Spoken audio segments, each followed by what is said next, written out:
The world's climate scientists tell us that the highest safe level of emissions would be around 350 parts per million of carbon dioxide and greenhouse gases in the atmosphere. We're already at 400. They tell us that the sort of safest we could hope to do without having perilous implications as far as drought, famine, human conflict, major species extinction would be about a 2 degrees Celsius increase in temperature. We're rapidly approaching that, and with all the built-in carbon dioxide that's already in the atmosphere, we're easily going to exceed that. So on our watch, we are facing the next major extinction of species on the Earth that we haven't seen since the time of the dinosaurs disappearing. When whole countries go underwater because of sea level rise, when whole countries find that there's so much drought that they can't feed their population, and as a result they need to desperately migrate to another country or invade another country, we're going to have climate wars in the future. And what about livestock and animal agriculture? Well, what about it?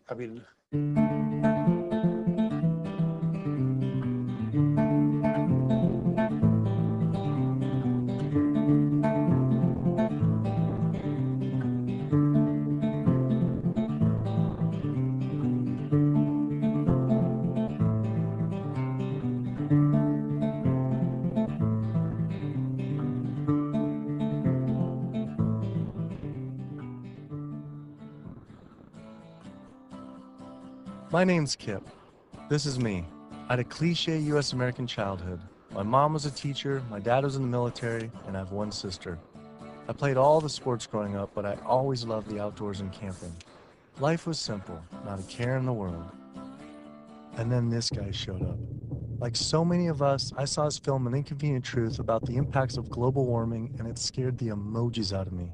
In Al Gore's film, he describes how our Earth is in peril. Climate change stands to affect all life on this planet. From monster storms, raging wildfires, record droughts, ice caps melting, acidification of the oceans, to entire countries going underwater. That could all be caused by humans' demands on the Earth. With scientists warning unless we take drastic measures to correct our environmental footprint, our time on this planet may be limited to only 50 more years. I wanted to do everything I could to help. I made up my mind right then and there to change how I lived and to do whatever I possibly could to find a way for all of us to live together, in balance with the planet sustainably forever. I started to do all the things Al told us to do. I became an OCE, Obsessive Compulsive Environmentalist.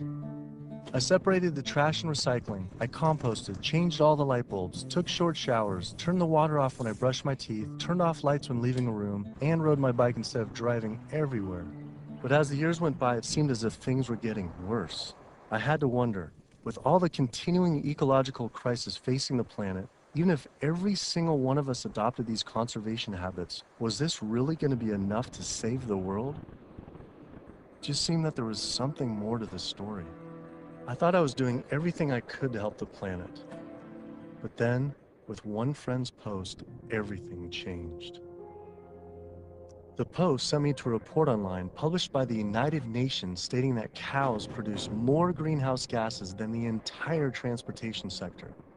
This means that raising cattle produces more greenhouse gases than all cars, trucks, trains, boats, planes combined, 13% compared to 18% for livestock. This is because cows produce a substantial amount of methane from their digestive process. Methane gas from livestock is 25 to 100 times more destructive than carbon dioxide from vehicles. Here I'd been riding my bike everywhere to help reduce emissions, but it turns out there's more to climate change than just fossil fuels. I started doing more research. The UN, along with other agencies, reported that not only did livestock play a major role in global warming, it is also the leading cause of resource consumption and environmental degradation destroying the planet today. How is it possible I wasn't aware of this? I thought this information would be plastered everywhere in the environmental community. I went to the nation's largest environmental organizations' websites, 350.org, Greenpeace, Sierra Club, Climate Reality, Rainforest Action Network, Amazon Watch, and was shocked to see they had virtually nothing on animal agriculture. What was going on? Why would they not have this information on there? It seemed the main focus for many of these groups was natural gas and oil production, with fracking being the latest hot issue due to water usage and contamination. Hydraulic fracturing for natural gas uses an incredible amount of water. A staggering 100 billion gallons of water is used every year in the United States. But when I compared this with animal agriculture, raising livestock just in the US consumes 34 trillion gallons of water. And it turns out the methane emissions from both industries are nearly equal. Living in California, a state plagued by drought and water shortages, water use is a major concern for many of us. The average Californian uses about 1,500 gallons per person per day. About half of that is related to the consumption of meat and dairy products. So meat and dairy products are incredibly water intensive, in part because the animals are using very water intensive grains. That's what they eat. And so all of the water embedded in the grain and that the animal eats essentially is considered part of the virtual water footprint of that product. I found out that 1/4 pound hamburger requires over 660 gallons of water to produce. Here I've been taking these short showers trying to save water, and to find out just eating one hamburger is the equivalent of showering 2 entire months. So much attention is given to lowering our home water use, yet domestic water use is only 5% of what is consumed in the US versus 55% for animal agriculture. That's because it takes upwards of 2,500 gallons of water to produce 1 pound of beef. I went on the government's Department of Water Resources Save Our Water campaign, where it outlines behavior changes to help conserve our water, like using low-flow shower heads, efficient toilets, water-saving appliances, and fixed leaky faucets and sprinkler heads, but nothing about animal agriculture. When I added up all the government's recommendations, I was saving 47 gallons a day. But still, that's not even close to the 660 gallons of water for just one burger. I wanted to see if I could somehow talk with the government about this. Just calling to see if we could schedule an interview. Yeah, that would be good. What does your schedule look like this afternoon or tomorrow afternoon? Tomorrow afternoon could be good. For the urban environment, there are a lot of things that can be done. Indoor, using low-flow shower heads, low-flow faucets, efficient toilets, efficient water using appliances. All those are really good areas that can help quite a lot. But the biggest water savings is from outdoors. We have to be mindful of the way we use water. We have to use it as efficiently as possible. We have to protect its quality, and we have to be good stewards of the environment that depend on water. And checking the sprinklers. A lot of time we get a lot of leaks and broken sprinklers and things like that that wastes water. And those are the areas that there's a lot of room for conservation. It kept on coming up. A lot was of animal agriculture. Can you comment on that at all, about how much that plays a role in water consumption and pollution?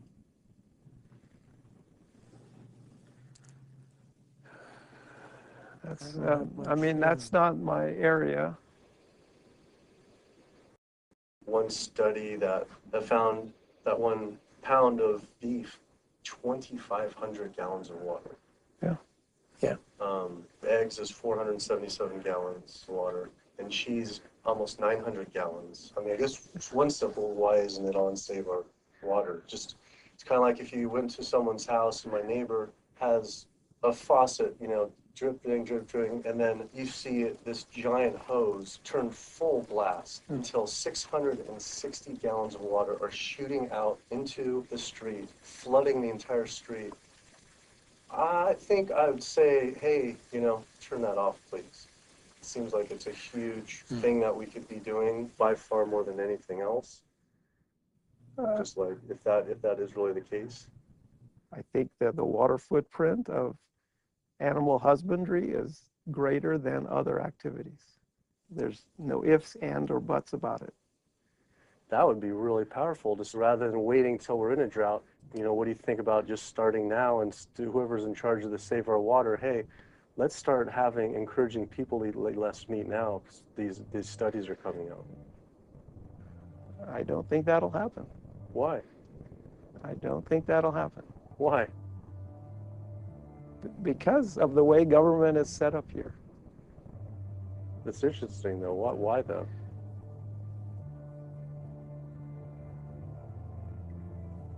One is water management, and the other one is behavior change. Behavior of taking showers and not watering your lawn and doing all that, that's behavior.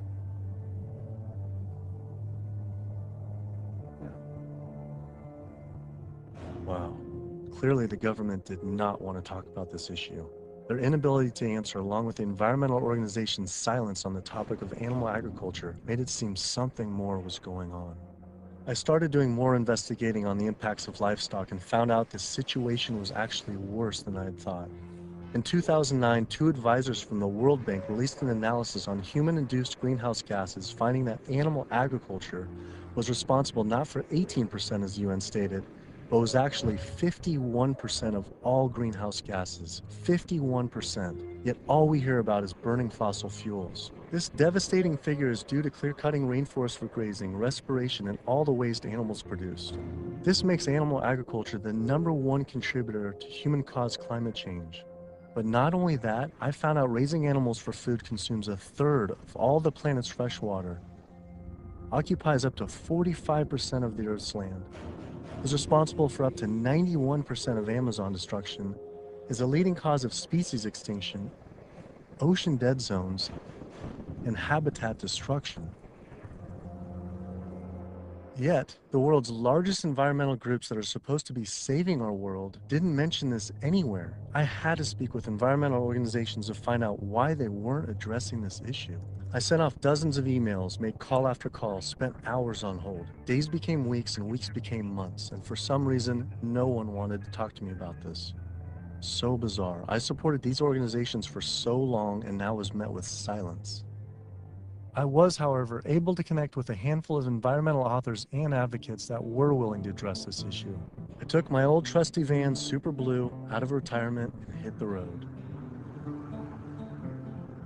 So my calculations are that without using any gas or oil or fuel ever again from this day forward, that we would still exceed our maximum carbon equivalent greenhouse gas emissions, the 565 gigatons, by the year 2030, without the electricity sector even, or energy sector even factored in the equation, all simply by raising and eating livestock. If you reduce the amount of methane emissions, the level in the atmosphere goes down fairly quickly and within decades, as opposed to CO2. If you reduce the emissions to the atmosphere, you don't really see a signal in the atmosphere for 100 years or so. The single largest contributor to every known environmental ill known to humankind: deforestation, land use, water scarcity, the destabilization of communities, world hunger.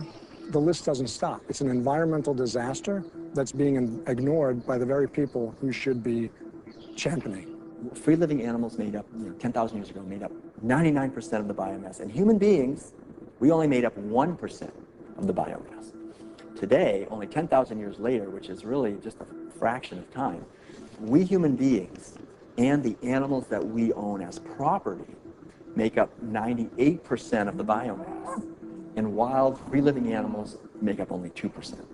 We've basically completely stolen the world, the earth, from free-living animals to use for ourselves and our cows and pigs and chickens and factory farm fish. And the oceans have been even more devastated. Concerned researchers of the loss of species agree that the primary cause of loss of species on our Earth that we're witnessing is due to overgrazing and habitat loss from livestock production on land and by overfishing, which I call fishing, in our oceans. And we're in the middle of the largest mass extinction of species in 65 million years. The rainforest is being cut down at the rate of an acre per second. And the driving force behind all of this is animal agriculture, cutting down the forest to graze animals and to grow soybeans, genetically engineered soybeans to feed to the cows and pigs and chickens and factory farm fish. 91% of the loss of rainforest in the Amazon area thus far to date, 91% that's been destroyed, is due to raising livestock. The leading cause of environmental destruction is animal agriculture. I just couldn't understand why the world's largest environmental organizations were not addressing this when their entire mission is to help protect the environment. But that's the thing too, is they say, use less coal, ride your bike, eat less meat. Yeah. I think they focus grouped it and it's a political loser. In terms of, yeah, because they're membership organizations, a lot of them. They're looking to maximize the number of people making contributions, and if they get identified as being anti-meat or challenging people on their everyday habits, that's something that's so dear to people that it will hurt with their fundraising. They do not want to address the primary driving cause of environmental devastation, which is animal agriculture, because they're businesses and they want to make sure that they have a reliable source of funding. I was invited to a meeting with Al Gore some years ago now, and made these methane arguments. He was really pushed back, and that's just his argument. It's hard enough to get people to think about CO2. Don't confuse them. I think that the problem with a lot of organizations that are focused and have a laser focus don't go off message because they don't want to piss off another whole group of people that will make their lives difficult. If you listen to the majority of the major environmental organizations, they're not telling you to do much besides live your life the way you've been living it, but change your light bulb from time to time, drive less, use less plastic, recycle more.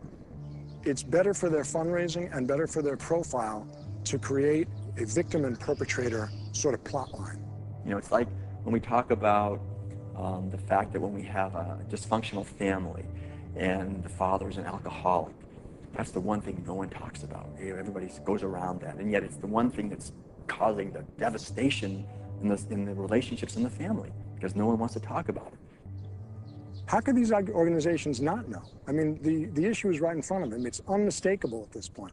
And just like these organizations, they're falling over themselves to show the general public that climate change is human caused. And in doing so, they completely fail to see what's right in front of them, that animal agriculture, raising and killing animals for food, is really what's killing the planet. That was it. No more emails, no more phone calls. I had enough. I realized if I wanted answers, I would have to go to these organizations' headquarters in person. Hi, how's it going? We're doing a full-length feature documentary, and it's on sustainability and animal agriculture plays a role. And we're seeing if we can talk to David Barr. Yeah. Okay. Do you have an appointment with him? We've been trying for it's almost 2 months, and we haven't even had one receptive email or anything. So see if we can just set something up. Let me just go. They sent out their PR person instead. She refused to be filmed and told us to turn off the camera, but promised someone from their rainforest, ocean, and climate change departments would all speak with us, finally. Next stop was to give Sierra Club a visit. Turns out they were a bit more receptive to me showing up at their doorstep. Hey, how's it going? With the climate change, what's the leading cause of that? Well, it's basically burning too many fossil fuels. So coal, natural gas, oil, tar sands, oil shale, all these new exotic fuels that are kind of hybrids between them. But that's basically what is loading up the atmosphere. So we have this greenhouse effect where the heat is getting trapped and the temperatures are soaring at a rate that has never existed in the history of the Earth. And what about livestock and animal agriculture? Well, what about it? I mean, you want to do it just research. A couple of the UN report says it's more. Livestock accounts for more than all transportation put together. A recent 2009 World Watch report, livestock causes 51% of all greenhouse gas emissions. Yeah, well, it is a big issue, and we need to address that as well. But, there's just so many different potential sources of methane and carbon emissions. If the number one leading cause is animal agriculture and meat consumption, then doesn't that need to be the number one focus, if not the number two? Well, That's your assessment. Our assessment is different. That was bizarre. So Greenpeace got back to me today and said, "It was great to meet with you yesterday. I've spoken with various people here at Greenpeace about your request, but I'm afraid we're not going to be able to help this time. Thanks again, and we wish you the best of luck." Greenpeace's response reminded me of the statistic that 116,000 pounds of farm animal excrement is produced every second in the United States alone. That is enough waste per year to cover every square foot of San Francisco, New York City, Tokyo, Paris, New Delhi, Berlin, Hong Kong, London, Rio de Janeiro, Delaware, Bali, Costa Rica, and Denmark combined. Livestock operations on land has caused created more than 500 nitrogen flooded dead zones around the world in our oceans, comprise more than 95,000 square miles of areas completely devoid of life. So any meaningful discussion about the state of our oceans has to always begin by frank discussions about land-based animal agriculture, which is not what our conservation groups, Oceana being the largest one in the world right now, the most influential, as well as others, that's not what is at the apex of their discussions. I went on my favorite ocean protection organization's website, Surfrider Foundation, to see what they were doing about this. Mostly what I found were campaigns about plastic bags and trash, but nothing about animal agriculture. What is the number one coastal water quality issue polluter? I mean, a lot of it, it's actually, we call it the toxic cocktail, because it really is this sort of diffuse source. So it's, heavy metal from tires and brakes and cars, heavy metals. It is these herbicides and pesticides. It's really just, it's kind of picking up the everything we leave on the ground and collecting it together and pushing it out into the ocean. So it's hard to actually target like one thing. When we're doing our research on this particular one and runoff, and it's kind of increasingly as we're like interviewing more and more people, it keeps coming up.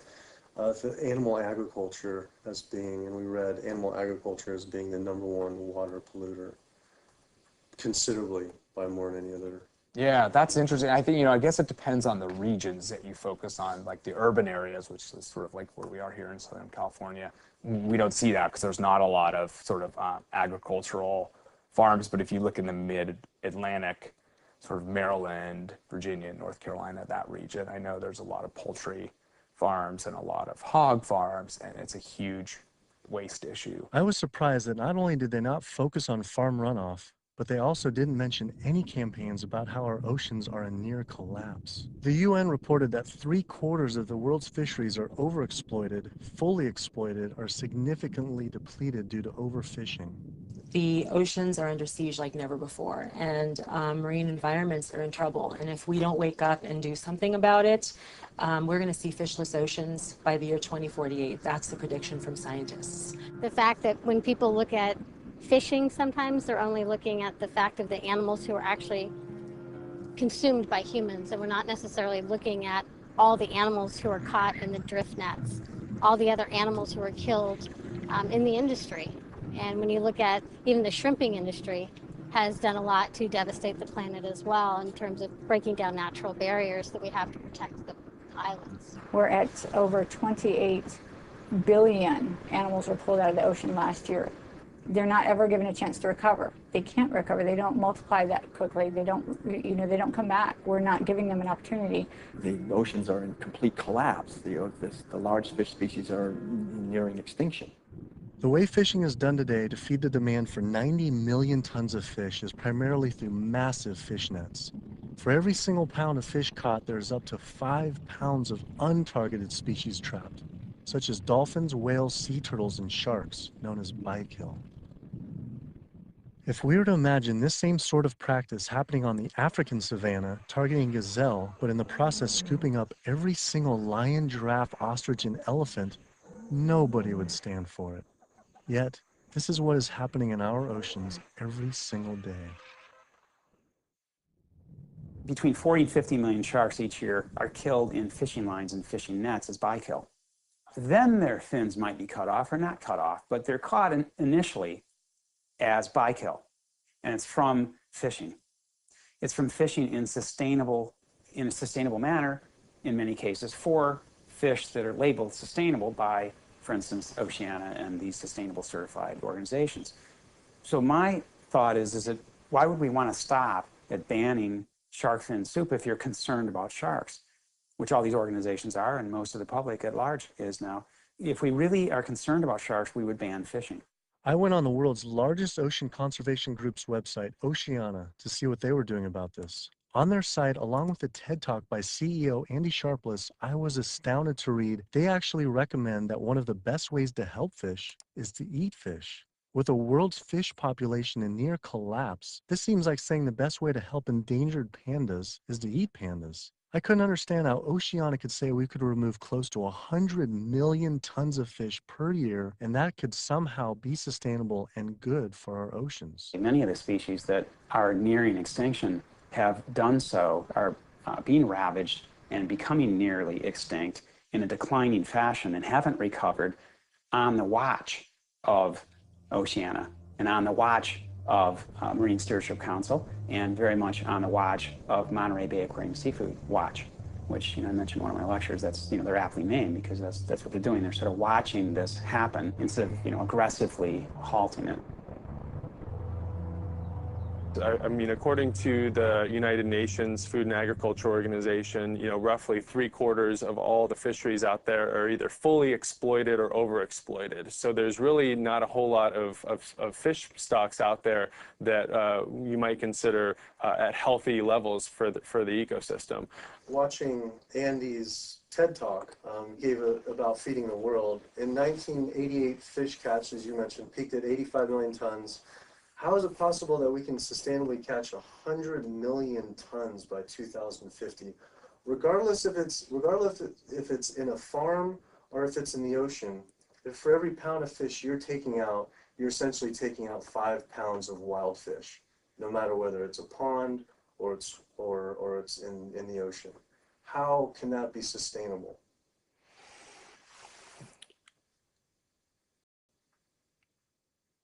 The ultimate question, right, is that there is a tremendous amount of natural production that is, basically coming out of the oceans all the time.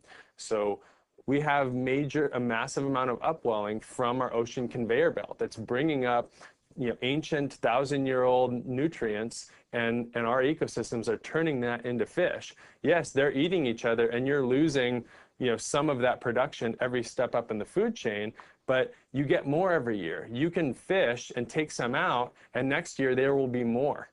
And if we do that right without ultimately hitting the fundamental driver, it's sort of like living off the interest, right? As long as you don't bring your principal down, right, if you're investing in something, as long as you're not hitting into that principal and your principal remains high, you could potentially live off the interest forever. And that's the basic idea with fish. With our population right now, what we're doing is if it's 75% depleted, the fishery is now depleted. And it's a good analogy with money. We're not living off our interest. We're in extreme debt. And if our population who's trying to live as a family on the same amount of money, and it's increasing 35% to 9 billion people, right. Isn't it just, hey, we got to stop spending money? Yeah. We need to stop eating fish. Well, if you could bring the principle back. Fishing of any type is depleting not only the species, but you get into this serial depletion where one fish species will be minimized, and the fishing industry for that fishery will move on to the next species. And it's called serial depletion, aptly named.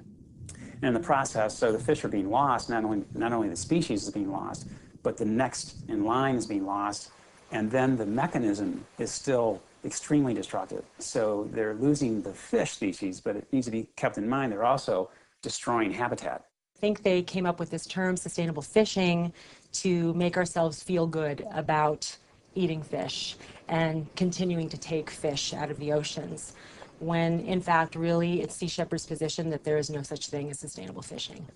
Seafood is not a protein source for a sustainable protein source for the feeding of the planet, for the people on the planet. It's just not. People don't want to hear it because that makes them feel like they have to take action. They have to stop doing something, and a lot of people don't want to, and people don't want to, they don't want to put it out there because it's uncomfortable. They don't want to propose to tell people what to do, but we're at a point where we all have to be cognizant and we have to realize we have to take an action. Our founder, Captain Watson, likes to say, if the oceans die, we die. That's not a tagline, that's the truth. Perhaps the only other ecosystem that is being destroyed at such a rapid rate are the world's rainforests. Our global rainforests are essentially the planet's lungs. They breathe in CO2 and exhale oxygen. An acre of rainforest is cleared every second, and the leading cause is to graze animals and grow their feed crops. That is essentially an entire football field cleared every single second. And it is estimated that every day, close to 100 plant, animal, and insect species are lost due to rainforest destruction.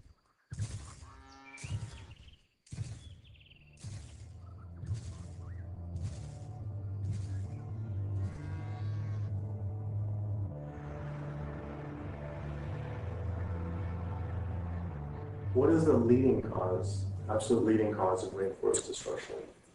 Human intervention into rainforests is the leading cause. And so it's either for logging or it's for agribusiness. And that's when you're looking at the top global drivers, it will vary a bit by the rainforest that you're talking about. But the way that we're choosing to use these natural resources on a large industrial scale is the leading driver. When I went on Rainforest Action Network's website, I couldn't believe I didn't see anything about cattle. But I did see they had a large campaign against palm oil. Palm oil plantations are causing tremendous deforestation in the Indonesian rainforest. It is estimated that palm oil is responsible for 26 million acres being cleared. Though, compared to livestock and their feed crops, they were responsible for 136 million acres of rainforest lost to date. But on their website, I was shocked to find cattle was not included as one of their 4 main key issues. Instead, they focused on palm, pulp and paper, coal, and tar sands. How could they not have the leading cause of rainforest destruction? I had to wonder, why focus on fossil fuels and not cattle? Is it more fossil fuels or is it more animal agriculture? I don't know why we would ever do a one or the other. I'm just wondering, what more is it? I don't necessarily know what it is.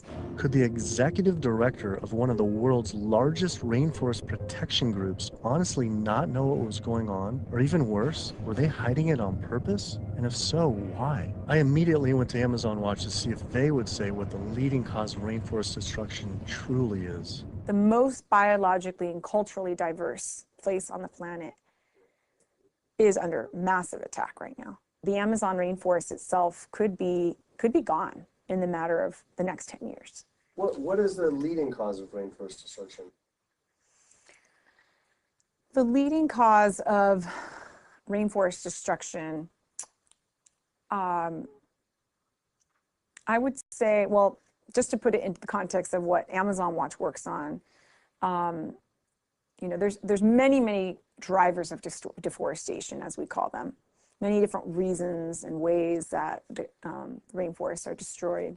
The ones that cause the most damage and are the most widespread are mega projects, such as oil and gas pipelines, such as mining projects, such as mega dam projects. We're not talking about... I felt like I was going in circles with all these groups, as if I were stuck in some strange Cowspiracy twilight zone where no one could talk about cows. I couldn't believe these organizations just wouldn't say what the leading cause of rainforest destruction truly is. I had to ask one more time. It's hard to say what is the leading cause of deforestation of the Amazon because they're all destructive: oil and gas, mining, dams, agriculture. But in terms of land use, in terms of the amount of land that is destroyed by when we talk about, in comparison, all those different causes of deforestation, what is causing the most trees to fall, for example, I think it would definitely be agriculture. Unfortunately, one of the biggest causes of deforestation definitely in the Brazilian Amazon is agribusiness, cattle grazing and soy production in particular. This is really what's going on. Why do you think that's like no Greenpeace or no one's really saying the whole story?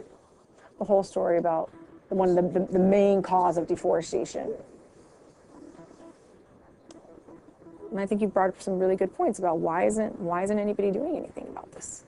And I think in Brazil in particular, I think when we look at what happened after the Forest Code was passed, and people who were standing up against the lobbyists and the interests, the special interests, the cattle industry, the agribusiness industry, what was happening to them? A lot of people were speaking out, got killed.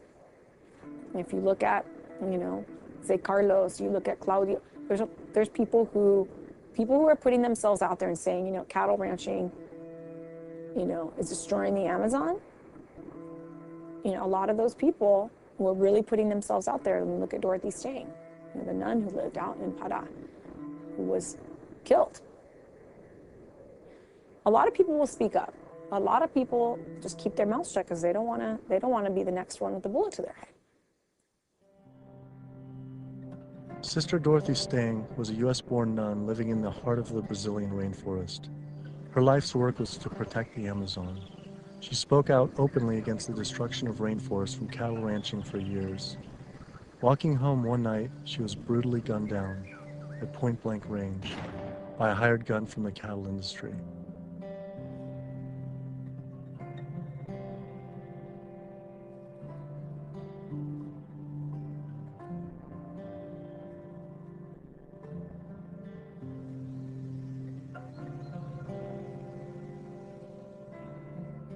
After Greenpeace's initial denial for an interview, I wrote again, begging they reconsider. Greenpeace got back again and said again, I'm afraid we've explored the options here in terms of helping you and are not going to be able to be involved this time. You mentioned you were also speaking to Oceana. I'm sure they'll be able to give you some great quotes about ocean-related issues. Thanks again for thinking of us. Unbelievable. With Greenpeace unwilling to be interviewed, I had to find a different avenue for answers. There's something really fishy going on over there. Fortunately, I found a former Greenpeace board of director who now speaks openly about the industry. Environmental organizations, like other organizations, are not telling you the truth about what the world needs from us as a species. It's so frustrating when the information is right before their eyes. It's documented in peer-reviewed papers and journals.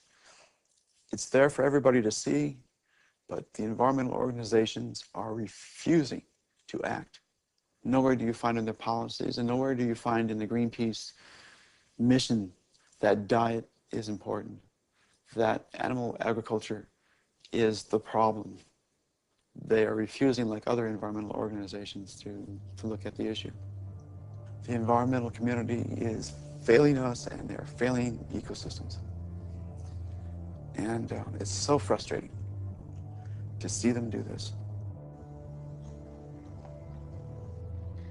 NRDC, the Earth's best defense.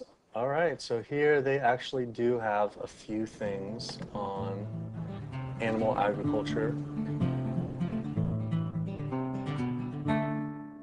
The leading cause of environmental degradation is too much pollution and too many engines churning too fast in too many places around the globe. Lately, in 2009, a World Watch report that livestock causes 51% of greenhouse gas emissions, and transportation is around 13, and then the low end, the UN was around 18 to 30, which is more than all transportation, all put together. Internationally or nationally? Yeah, I think energy production and transportation are still major sources. So I think, I guess I'm not going to comment on that because I'm not familiar with those numbers. So it's, don't quote me on this, but that's cow farts. That's what I think what that is. I think that's cow farts.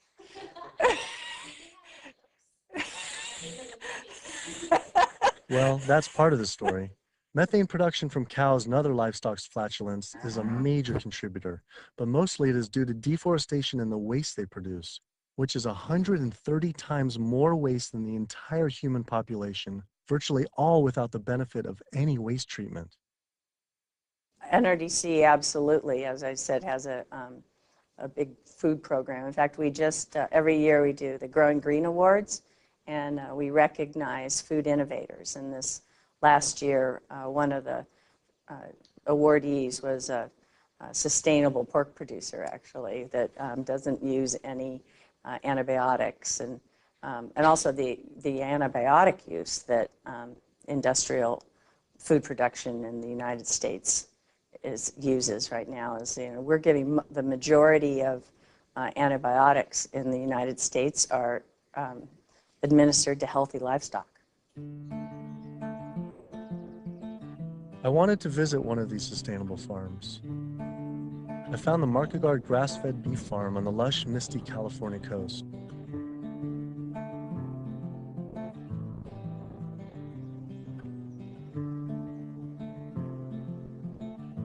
I met Eric and Donegal Markegard and their 4 children. Leah and Larry are usually up at 6 and out, milking the cows, slopping the hogs.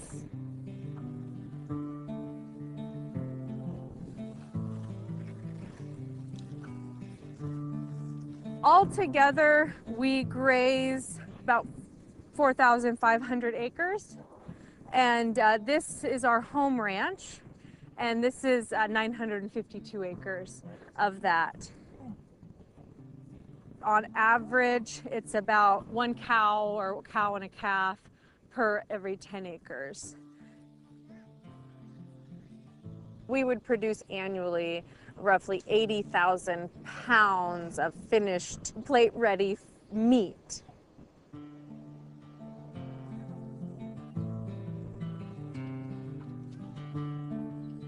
We keep about 10 pigs in roughly a 50-acre area, and we move them around in 10-acre pastures. Some people think that pigs are dirty and gross, but I really like them. They know people, and they'll be friends and really nice.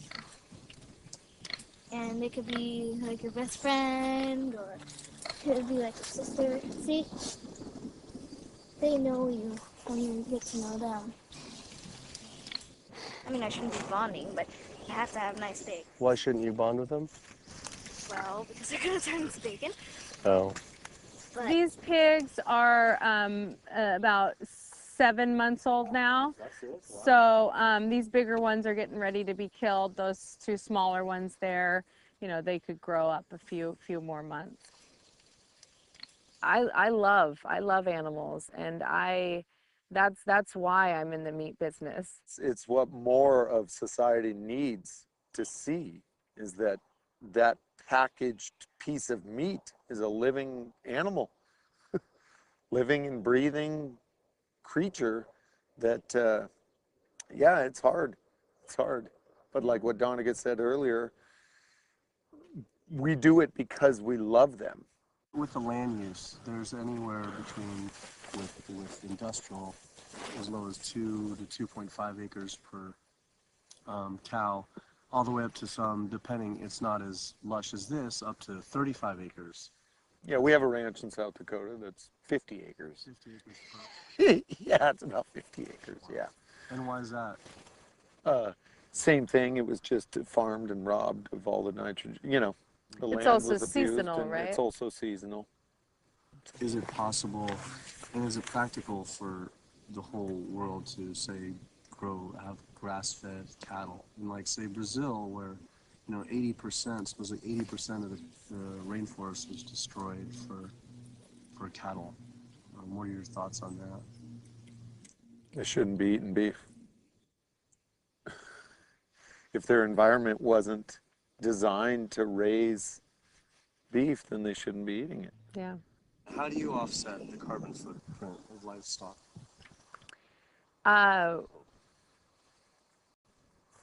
We don't feel like livestock have a carbon footprint. I left there feeling confused. And as far as grass-fed beef not having a carbon footprint, it actually sounded like it could make sense until I added up the numbers on land use and population. If we were to use the market guard model of raising animals, which requires 4,500 acres producing 80,000 pounds of meat, the average American eats 209 pounds of meat per year. If that was all grass-fed beef, only 382 people could be fed on their land. That equates to 11.7 acres per person times 314 million Americans, which equals 3.7 billion acres of grazing land. Unfortunately, there are only 1.9 billion acres in the U.S.'s lower 48 states. Currently, nearly half of all United States land is already dedicated to animal agriculture.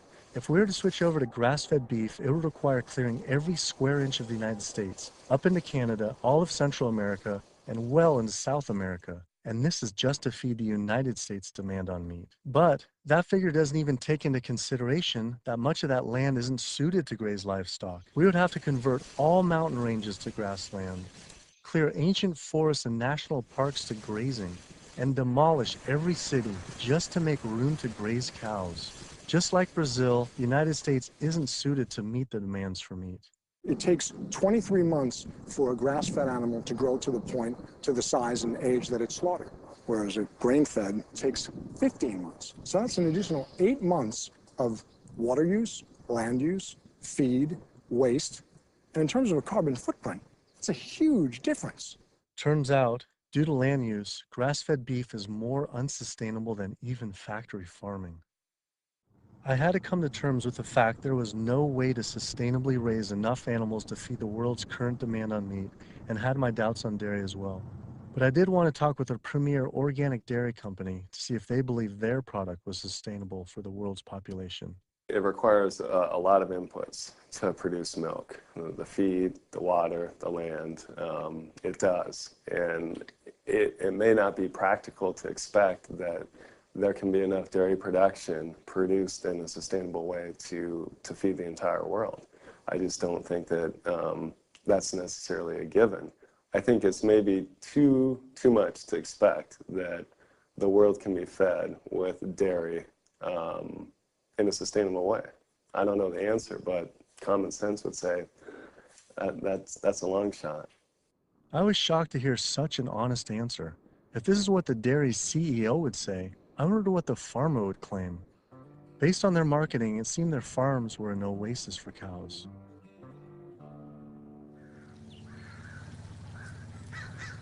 It was not what I expected.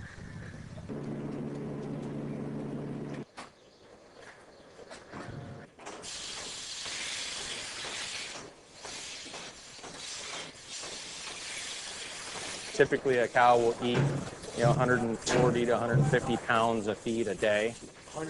40 to 50 pounds of feed every day. And then she's also going to drink between 30 and 40 gallons of water.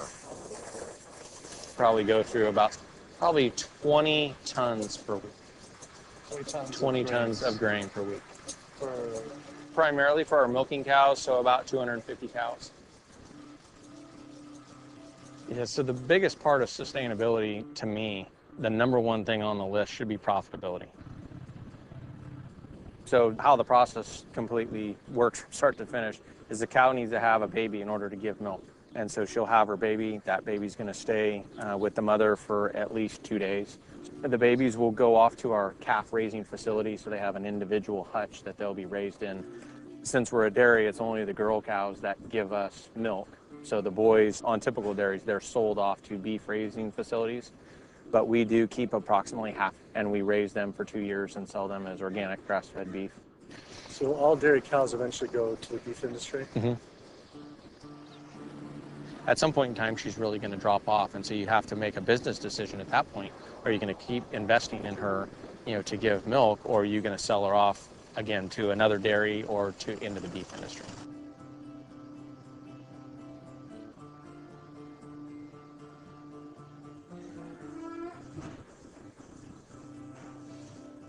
There's very few places on this planet that have this type of environment. But the demand on dairy-based protein in the world is only going to increase. And there's not enough land on the planet to do this type of dairying around the world. It's just the environment is not going to be that way. The land's not there. So I guess on a global scale, a conclusion would be dairy is not sustainable. Unless we start digging up houses and putting pastures back.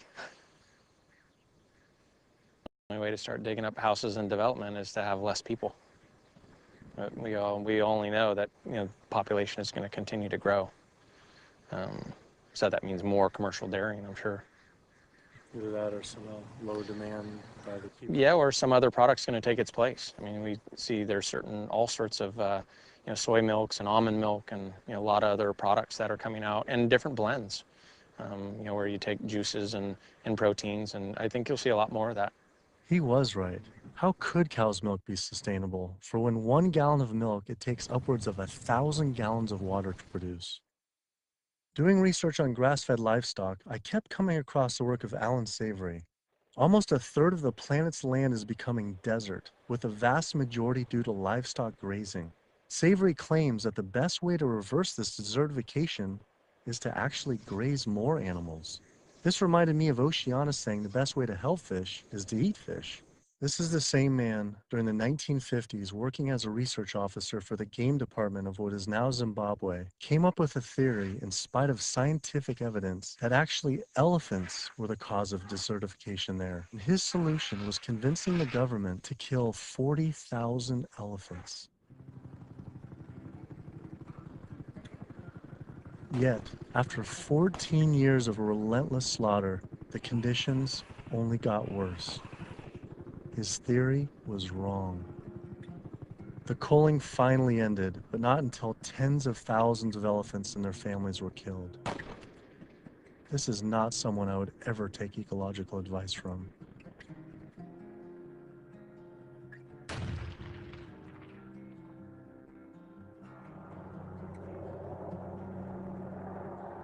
It turns out the cattle industry is having the same effect on wildlife in the United States.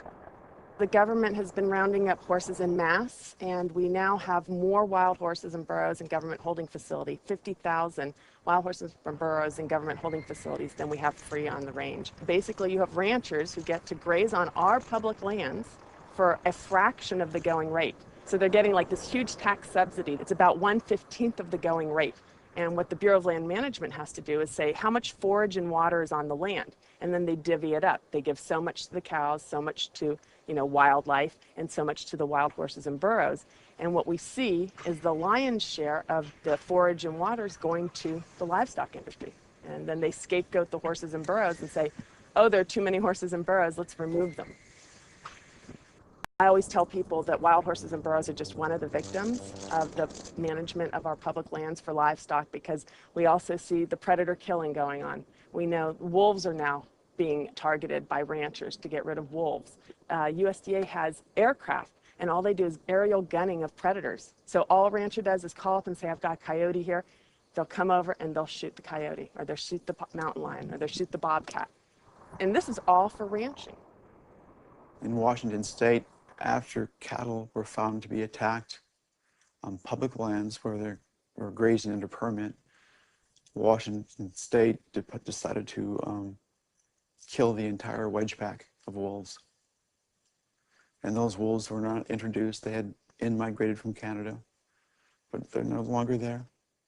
It starts at the local level with the Bureau of Land Management, but then it goes all the way to Congress. And we see Congress, sitting there willing to allow this type of mismanagement of our public lands to continue. It is the insistence of and the lobbying power of the animal agriculture industry that continues to see wolves killed, continues to see an insistence that predators be maintained at a low level that does not benefit ecosystems. I've seen so many pieces of land, I've looked at so many environmental assessments from the Bureau of Land Management where they say the rangelands are not meeting standards. And they say straight up, livestock grazing is a cause for not meeting range standards, and yet they will continue to allow livestock grazing. They're at the very core of making sure that cougars are treed by hounds, and that wolf packs are run down, and that hunting seasons are opened up year-round, and that traps are set so that they can suffer. If anyone cares about wild horses and wildlife and public lands and the environment, you can't ignore the livestock, the impact, the negative impact that livestock raising is having on our public lands in the West. I've added up the costs of animal food production that the producers don't actually bear themselves. These are the hidden costs or the externalized costs that they impose on society. And those are in categories like healthcare, environmental damage, subsidies, damage to fisheries, and even cruelty. If you take those externalized costs, which are about $414 billion, if the meat and dairy industries were required to internalize those costs, if they had to bear those costs themselves, the costs of the retail prices of meat and dairy would skyrocket. So a $5 carton of eggs would go to $13. A $4 Big Mac would go to $11. The problem with these externalized costs being imposed on society is that whether you eat meat or not, whether you're an omnivore or an herbivore, you are paying part of the costs of somebody else's consumption. So that when somebody goes into a McDonald's and buys a Big Mac for $4, there's another $7 of costs that's imposed on society. I'm paying that. You're paying that, whether you eat meat or not. When you really look at who's benefiting and who's lobbied for this system of agriculture, it's the largest food producers in the country and the largest meat producers. And once they become so large and wealthy, then they can dictate the federal policies around producing food because they have so much political power. Was this why Al Gore, even during his vice presidency, never addressed the issue of animal agriculture and failed to talk about it in his film, An Inconvenient Truth, or his organization, the Climate Reality Project? Was this truth just too inconvenient for even him? I felt let down by the man who inspired me on this entire path. I knew I needed to talk to an animal agriculture lobby group to see what they had to say. If they could silence the government, are they influencing and possibly have connections to these environmental groups as well? Animal Agriculture Alliance, one of the biggest livestock lobby groups in America, has agreed to an interview. Greenpeace won't give us an interview, but Animal Agriculture Alliance has agreed to an interview. Now that is saying something. People hear the word GMOs and that's a really scary term, and again, I think agriculture has kind of struggled to explain what that means, but in reality, what we've done is to use technology to make advancements in how we raise crops and how we raise animals. We're not going to feed the world, going back to how it was 100 years ago where all the animals were, pasture fed.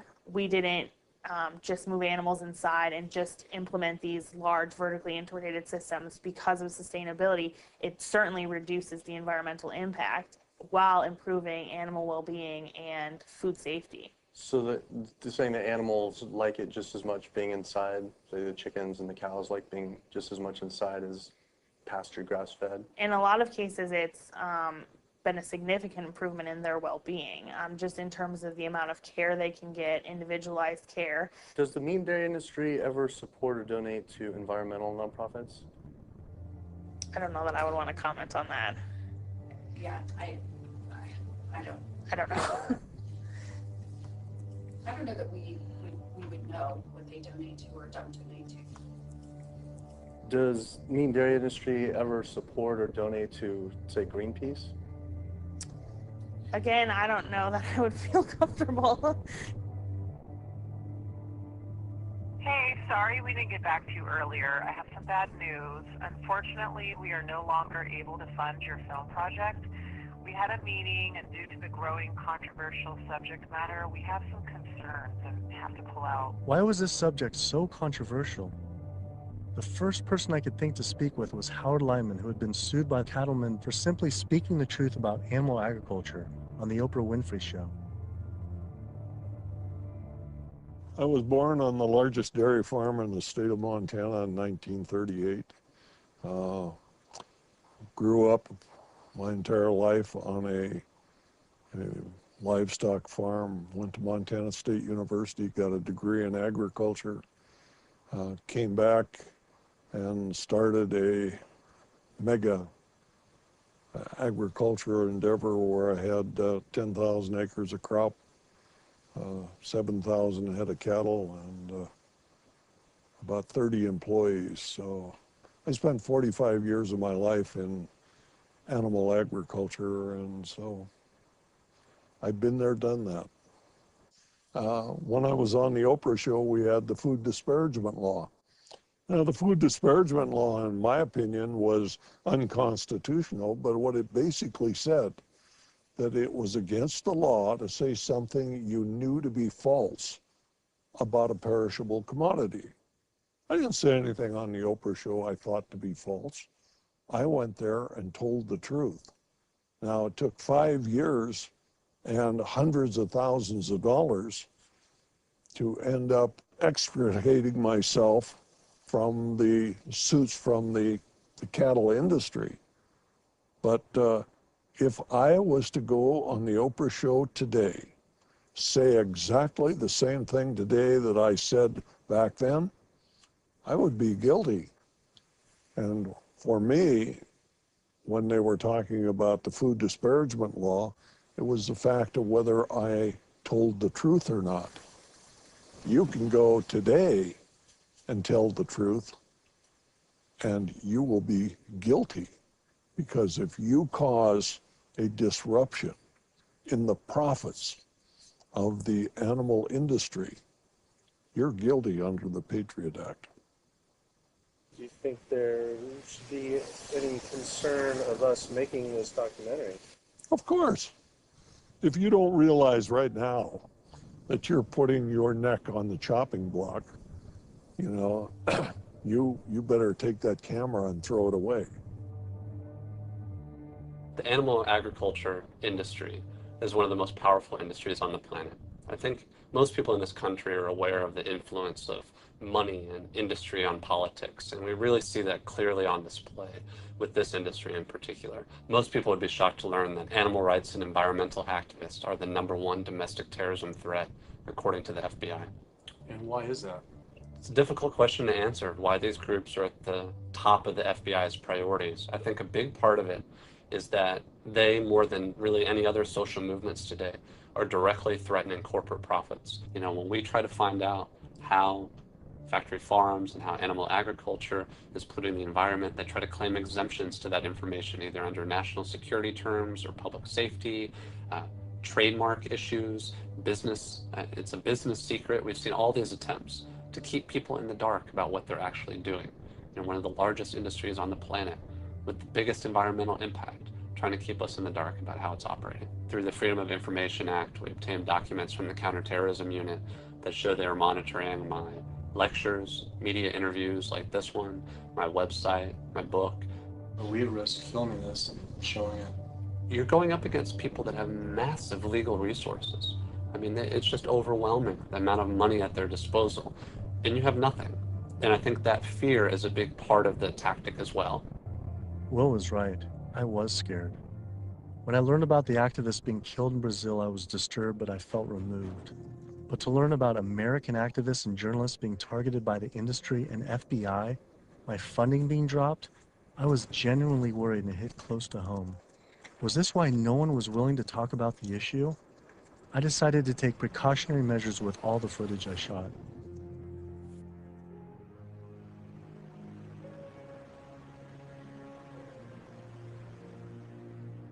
I was beyond frightened to imagine what could possibly happen if I pursued this subject any further.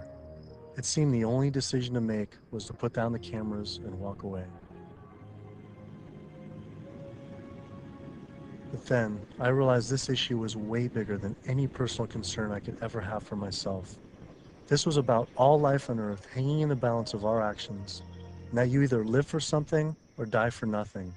And I actually had no choice all along. I decided then to surrender not to fear from a secret, but rather to a cause towards truth. I couldn't be like these environmental organizations and sit silently while the planet was being eaten alive right in front of our eyes. I had to stand up and continue on.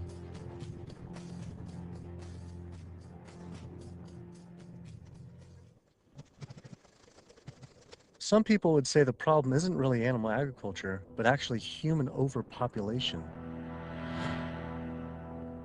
In 1812, there were 1 billion people on the planet. In 1912, there were 1.5 billion. Then, just 100 years later, our population exploded to 7 billion humans. This number is rightly given a great deal of attention, but an even more important figure when determining world population is the world's 70 billion farm animals humans raise.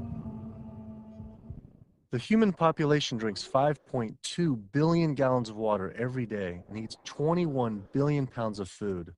But just the world's 1.5 billion cows alone drink 45 billion gallons of water every day and eat 135 billion pounds of food. This isn't so much a human population issue, it's a human eating animals population issue. Environmental organizations not addressing this is like health organizations trying to stop lung cancer without addressing cigarette smoking. But instead of secondhand smoking, it's secondhand eating, which affects the entire planet. We're growing enough food right now in the world to feed between 12 and 15 billion people. We only have 7 billion people. We have roughly 1 billion people starving every single day. Worldwide, 50% of the grain and legumes that we're growing, we're feeding to animals. So they're eating huge amounts of grain and legumes. And in the United States, it's more like closer to 70, 80, depending on which grain it is, about 90% of the soybeans. 82% of the world's starving children live in countries where food is fed to animals in the livestock systems that are then killed and eaten by more well-off individuals in developed countries such as the US, UK, and in Europe. The fact of it is that we could feed every human being on the planet today an adequate diet if we did no more than take the feed that we are feeding to animals and actually turn it into food for humans. And so somebody trying to justify GMOs, that's like trying to give a drowning man a drink of water. You can produce, on average, 15 times more protein from plant-based sources than from meat on any given area of land, whether it's using the same type of land, whether it's a very fertile area in one area of the world or it's an area that's depleted. If we would reduce the amount of meat we're eating and dairy and eggs, we could allow all these monocropped fields of genetically engineered corn and soybeans to revert back to forest again, to be habitat for animals. You know, anytime somebody tells you that we can't grow food for humans on the land that we're growing feed for animals, this is somebody that is smoking the #1 crop out of California. The fact of it is, if you can grow corn to stuff down the throat of an animal, you can actually grow corn and feed it to a human. You encourage people to eat less meat and for the tremendous resources required and the toll on the environment. And on the animals. And on the animals. And the workers in the system. And it's a brutal system at every level. As the world population continues to grow to almost 9 billion people, do you foresee someday that we might just completely have to stop eating meat altogether? I don't know that we'll completely stop. I think that the amount of meat eaten will decline. There's no way to support 9 ounces per person per day, which is what Americans are eating now. If the Chinese alone decide they want to eat that much, and they've decided they want to eat that much, we just can't. We don't have enough world to produce the grain to generate that much meat. I think a plant-based diet is the most sustainable. But what do you recommend for 9 billion people can eat for the planet to not only sustain but to thrive? Would you throw out a number like an ounce, 1 ounce? Oh, per meat? And including dairy, like. Yeah, I don't think I don't know enough. But yeah, it would be on the order of a couple ounces a week. It's not going to be the way we're eating it now. We're gorging on meat. We're eating huge amounts. And does that include cheese too? Like Yeah. 2 ounces total? Yeah, cheese and milk. 2 ounces a week. Only 2 ounces a week seem like nothing. People could probably raise that in their own backyard. Maybe backyard farming was a sustainable solution. I have 42 ducks. I started off with 3 ducks 3 years ago, and then those burdened into a population. I buy a 75-pound bag of seed, and that seed bag will last me right now about 2 weeks. The ducks now that we're going to be culling are about 2 years old. When you're living with them, they get used to you. They're not intimidated or whatever, and so they make all their vocal sounds like natural. Go down. Easy, easy, easy, easy. Okay. Now we're gonna keep you. Run. These two go first. Being smart-wise, compared to a chicken, they're probably the same.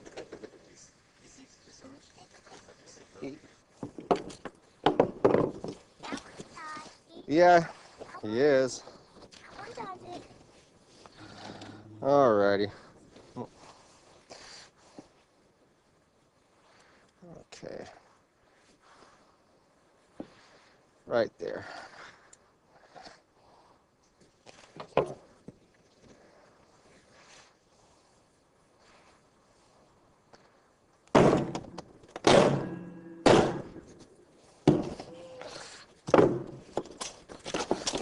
That's going to be a little gruesome.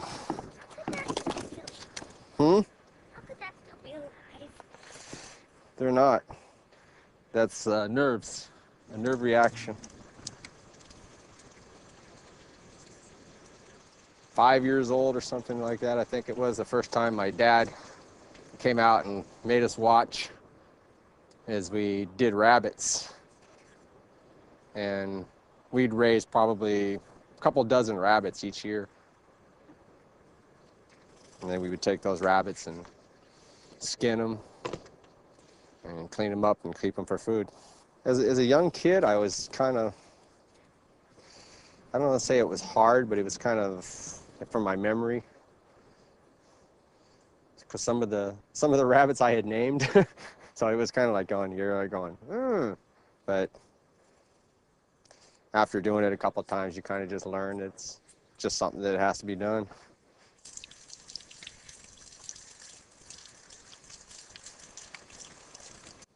Not the fingers. I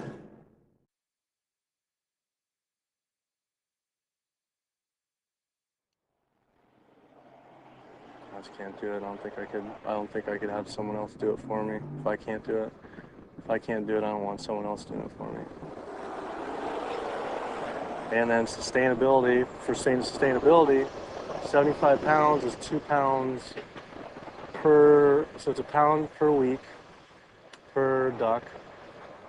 52 weeks, 110, so it's 110 pounds of food for 1 to 1.5 pound of meat. So on the sustainability issue, it's 100 to 1. And that grain gets, who knows where that grain comes from. But I mean, when it gets to this point, it's not even about sustainability. It was just, I don't feel real good inside. First time I've ever seen that. So, kind of, yeah. I'd been so caught up in the destruction caused by animal agriculture, I realized I had never truly dwelled on the obvious reality that every one of these animals was killed. It was always a disconnected, abstract fact of eating meat, but when it became personal, face to face, the story changed.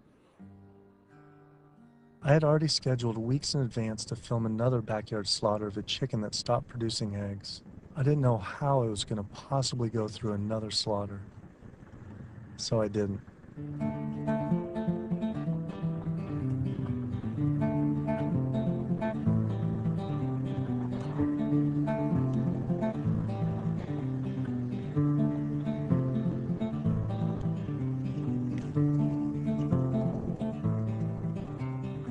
Animal Place is a farm animal sanctuary in Northern California that focuses on rescuing animals from the animal agriculture industry. A lot of people don't realize that meat breed chickens, like this guy behind us, they're generally slaughtered at about 42 days old, whereas chickens that are bred for egg production are killed when their productivity starts to decrease, when they start laying less eggs. And that generally happens about 18 months to 20 months. It doesn't matter if you buy caged eggs from hens on cage-free farms or free-range farms or pasture-based farms. Hi, Carol. It doesn't matter.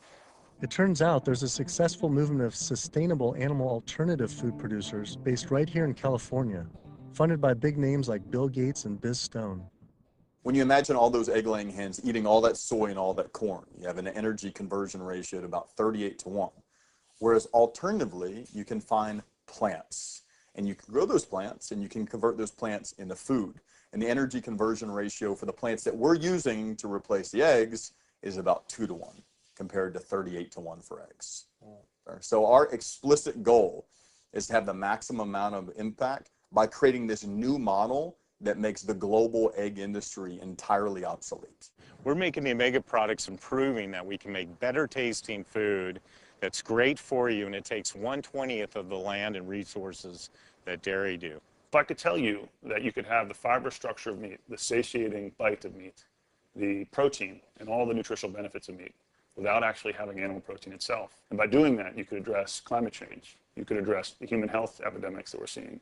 You could address animal welfare, and you could address natural resource conservation. Would you make the change? But what if people just ate less animal products, like going meatless on Mondays? When you go meatless on Monday, if you ascribe to that campaign, you're essentially contributing to climate change, pollution, depletion of our planet's resources, and your own health, then on only 6 days of the week instead of 7. You're creating a false justification, clearly a false sense of justification for what you're doing on those other 6 days of the week. So in other words, we really shouldn't be resting on our laurels of what you do right only 1/7 of the time. You can't be an environmentalist and eat animal products, period. Kid yourself if you want. If you want to feed your addiction, so be it. But don't call yourself an environmentalist. I knew I had to stop eating all animal products. I wanted to help the planet be sustainable, but I needed to sustain myself.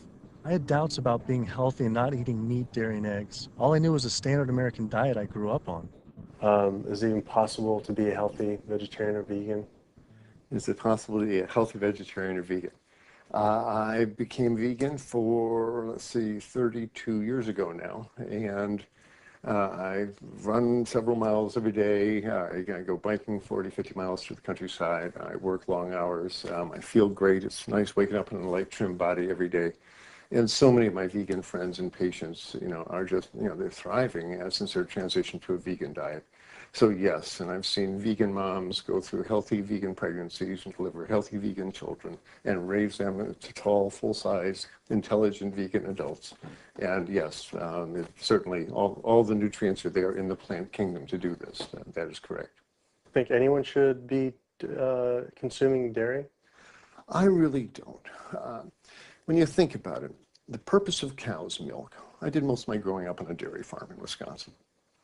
The purpose of cow's milk is to turn a 65-pound calf into a 400-pound cow as rapidly as possible.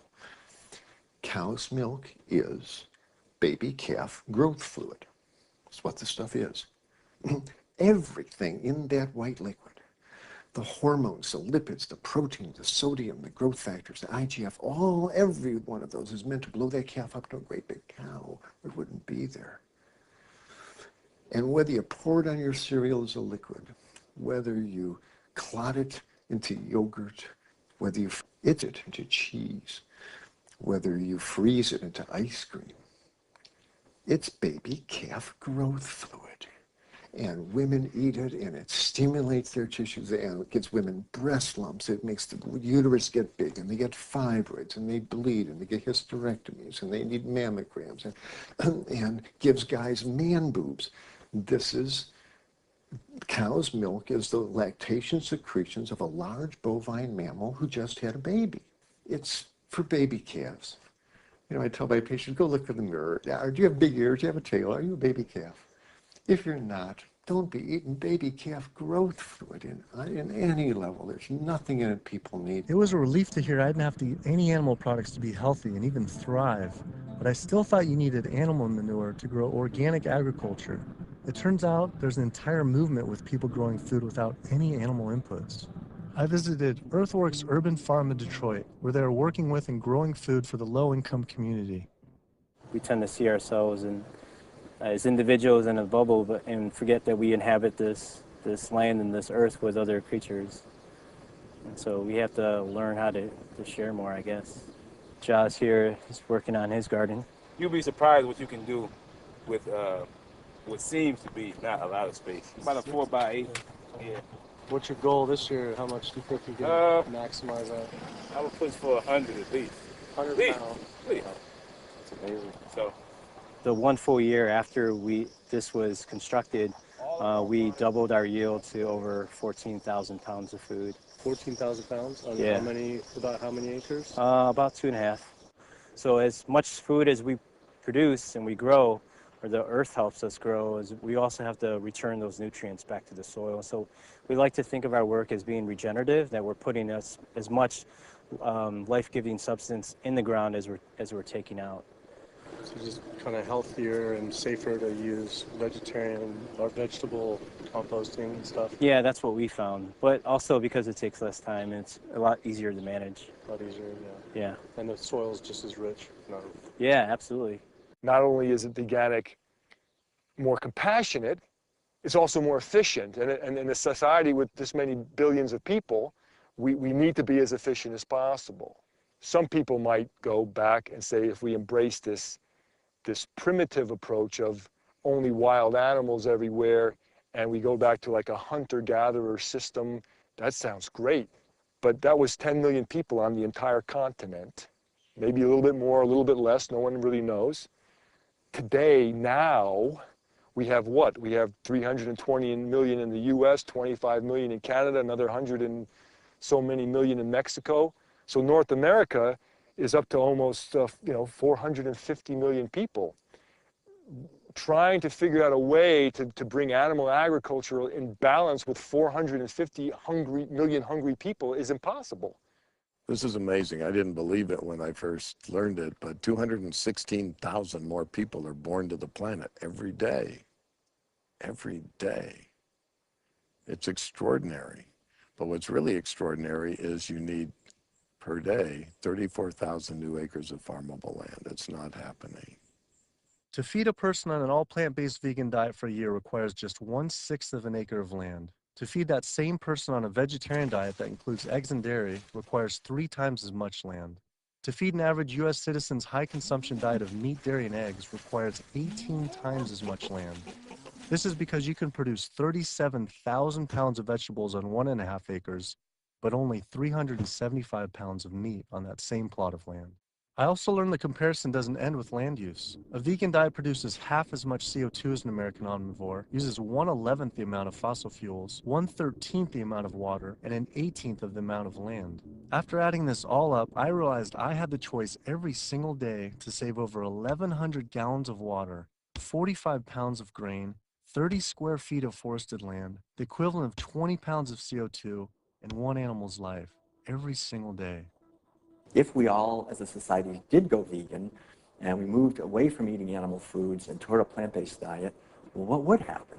If we didn't kill all these cows and eat them, then we wouldn't have to breed all these cows because we're breeding cows and chickens and pigs and fishes. We're breeding them, over and over again, relentlessly. So if we didn't breed them, then we wouldn't have to feed them.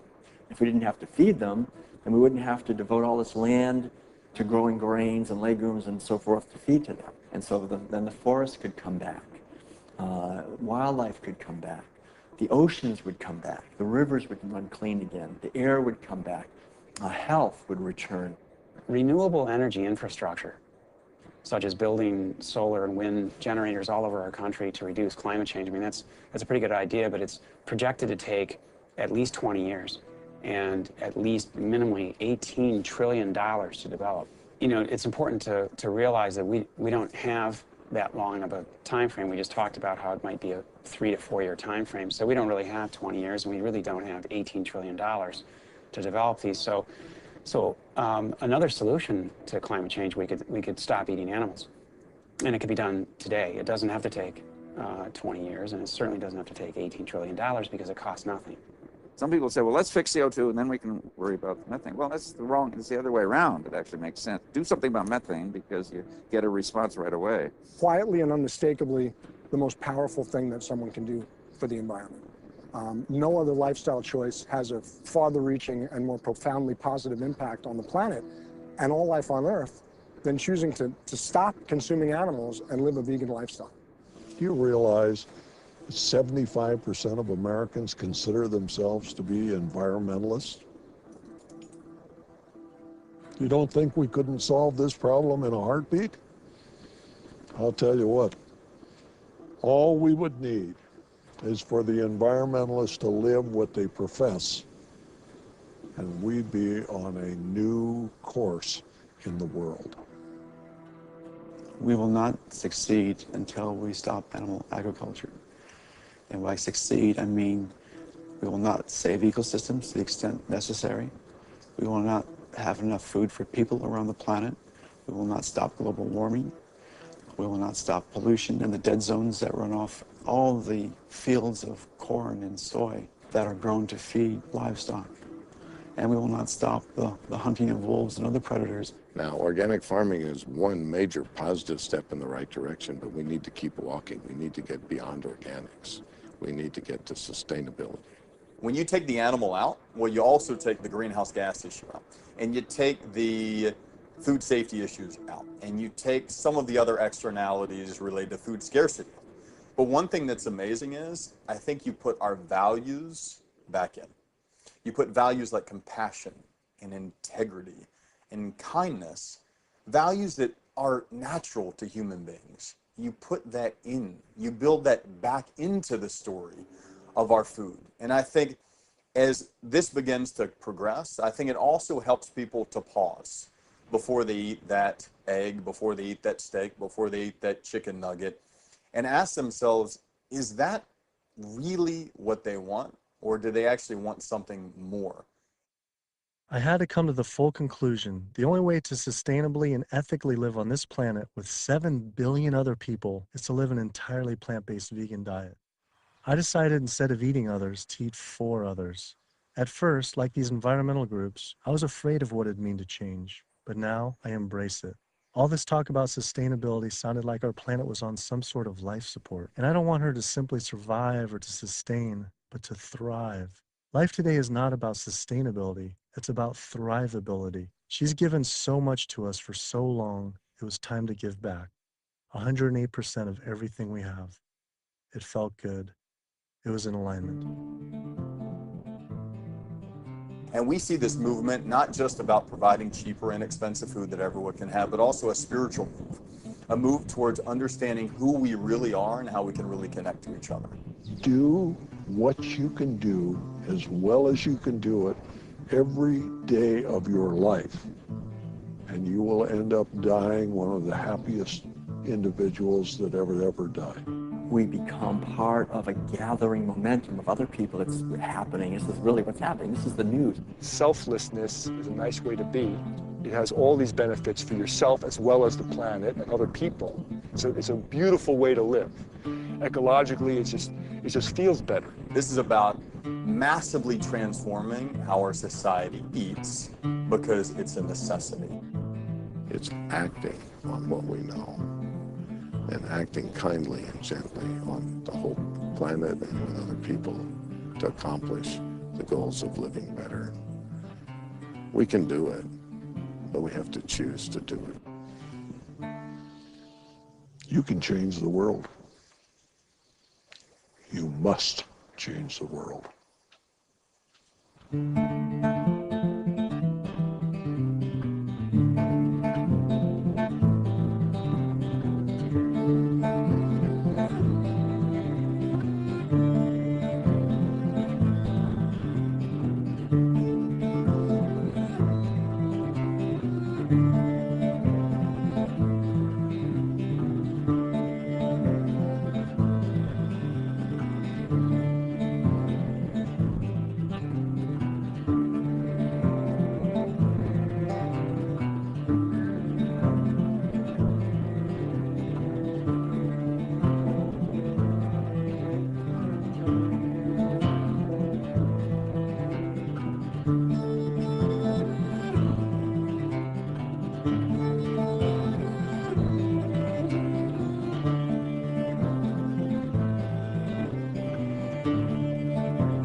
Thank you.